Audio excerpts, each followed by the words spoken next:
How to hide WhatsApp on Android. This tutorial shows you how to make WhatsApp disappear from your home screen and app drawer on your Android device. First, go to your home screen on your Android device. After that, pinch in or long press on any empty space on the home screen. From there, tap on Settings at the bottom right corner to open your home screen settings.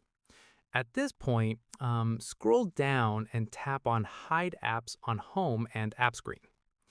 In the next step, scroll through the list and find WhatsApp. Following this, tap on WhatsApp to select it. Once done, tap Apply or Done to confirm. Finally, go back to your home screen and app drawer to confirm that WhatsApp is no longer visible. You can still access it by searching for it in the search bar at the top of your app drawer. And that's it.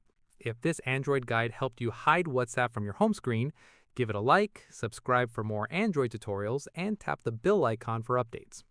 See you in the next one.